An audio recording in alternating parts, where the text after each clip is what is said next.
GoElectric here. Today is Sunday, May 18th, 2025, and this is The Current, your weekly EV news in about 10 minutes. There is a lot to cover, so let's get right into it. Toyota is expanding its EV lineup in the US with the introduction of the all-new 2026 Toyota CHR, as well as the redesigned 2026 Toyota BZ4X, now called just BZ, including a new trim level. The 2026 Toyota CHR, with a revived nameplate, is the production version of a concept they showed back in 2021 with 15 other future electric products. Some of these figures will be familiar to those who tuned into episode 59 of The Current, which I will link here, when Subaru detailed their upcoming Trailseeker EV and refreshed Solterra. Each of these models are built on the eTNGA platform from Toyota.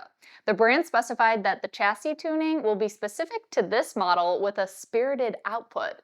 The new compact coupe-style CHR is powered by a 74.7 kilowatt-hour battery and offers up to 290 miles of range, outputting 338 horsepower with standard all-wheel drive. It accelerates from 0 to 60 miles per hour in about 5 seconds. Toyota says the vehicle will have battery preconditioning and plug-in charge capability, along with the ability to charge from 10 to 80% in around 30 minutes through its native North American charging system port with access to the Tesla supercharging network. It will also have an AC charging rate of up to 11 kilowatts. The interior includes a 14-inch infotainment display, wireless Apple CarPlay and Android Auto, and the Toyota Safety Sense 3.0 driver assistance system. Its coupe-like design includes 25.4 cubic feet of cargo space with a standard power liftgate and roof rails. Pricing has not yet been revealed, but the CHR is expected to arrive in showrooms by mid-2026. The 2026 Toyota BZ has been lightly refreshed on the exterior, including changes to the front fascia and optional body-colored fenders instead of black. The vehicle will offer two battery options, a 57.7 kilowatt-hour pack with up to 236 miles of range, and a 74.7 kilowatt-hour pack delivering up to 314 miles of range, which is a 25% increase over its predecessor at 252 miles. The all-wheel drive models will have the same 338 horsepower as the CHR, while the front-wheel drive variants will produce 221 horsepower. The 2026 BZ also includes a North American charging system port for access to Tesla's supercharger network and hits the same charging expectations of 10 to 80% charge in approximately 30 minutes, with a peak of 11 kilowatts AC charging. It will also have battery preconditioning as well as a standard heat pump for more efficient cabin heating and cooling. The BZ will include the new 14-inch infotainment screen with Android Auto and Apple CarPlay support and the same advanced driver assist systems. The cargo volume in this model will be 27.7 cubic feet behind the second row. Pricing for this updated model hasn't been revealed, but the current BZ4X starts at about $37,000. The 2026 BZ will arrive at dealerships in the second half of this year. Additionally, Toyota introduced the BZ Woodland, a rugged variant with 375 horsepower, 260 miles of range, 8.3 inches of ground clearance, over 30 cubic feet of rear cargo space, and a 3,500-pound towing capacity. This is nearly the same as the Subaru Trailseeker we discussed a couple weeks ago. The BZ Woodland is expected to arrive at dealerships in early 2026, and pricing will be shared closer to availability. By the time these come out, do you think the specifications will be competitive? Just a few weeks ago in episode 60 of The Current, we shared a story from Ford's Director of Electrified Propulsion Engineering, Charles Poon, about the Blue Oval's implementation of LMR, or lithium manganese-rich batteries, into their upcoming EV lineup.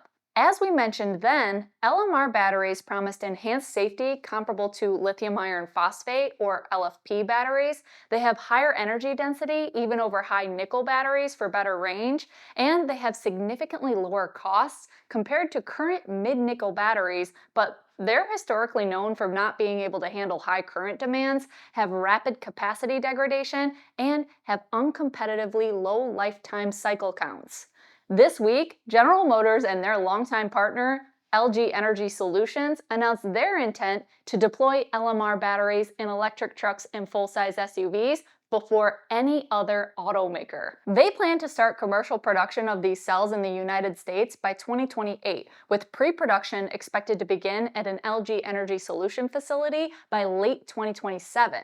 Back in October at GM's Investor Day presentation, former Tesla exec and current vice president of batteries at GM, Kurt Kelty, announced the brand's deployment of a Gen 2 LFP battery, which would decrease the price of their cell costs by $6,000 per truck while still offering 350 miles of range.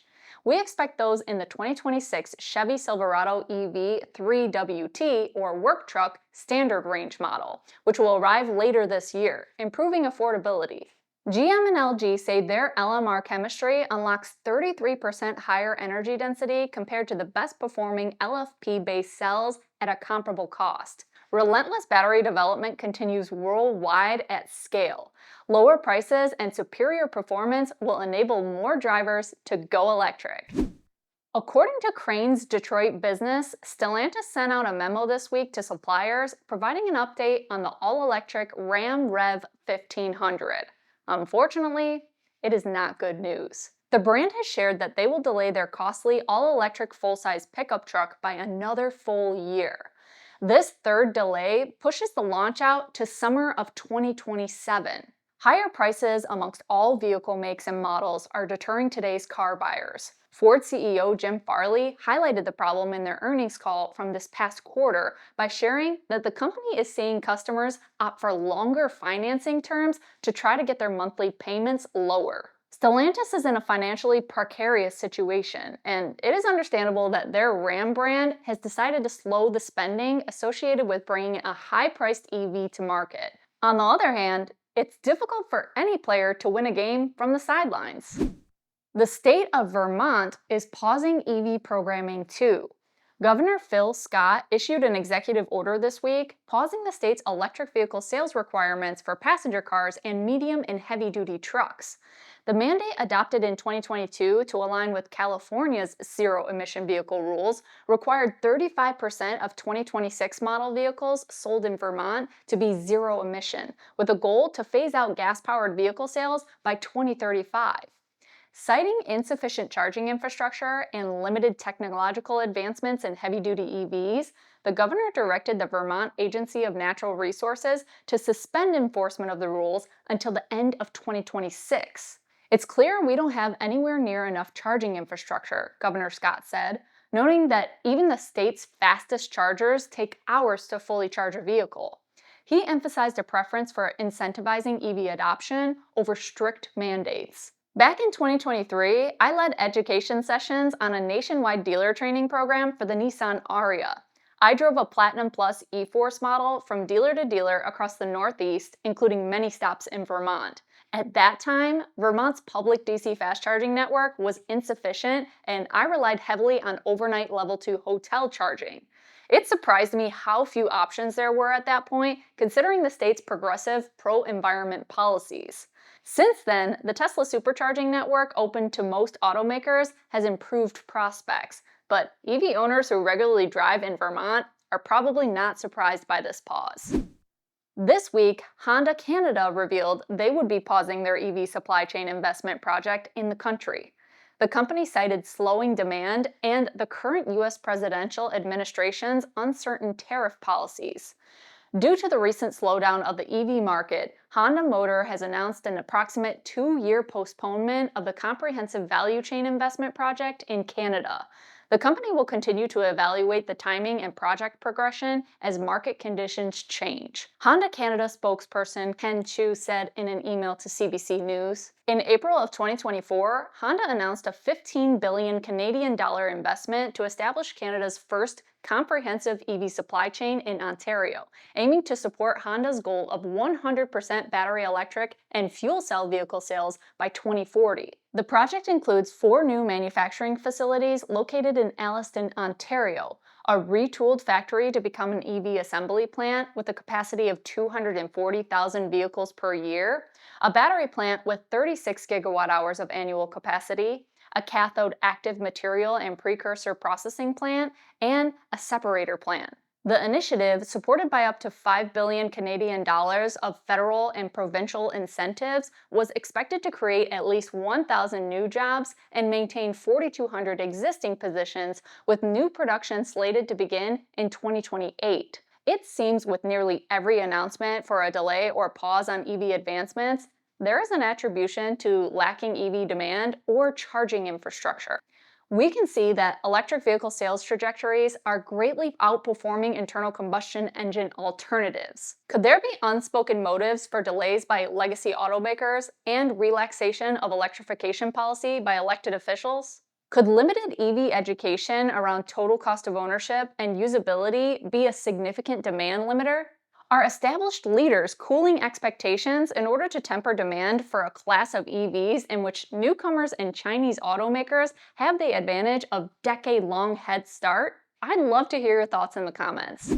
Well, those are our top EV news stories for this week. If you found value in our coverage, we ask that you share this video online and be sure to subscribe so we can continue producing this show. Thank you all for joining me this week, and until next time, drive, fly, ride. Go electric.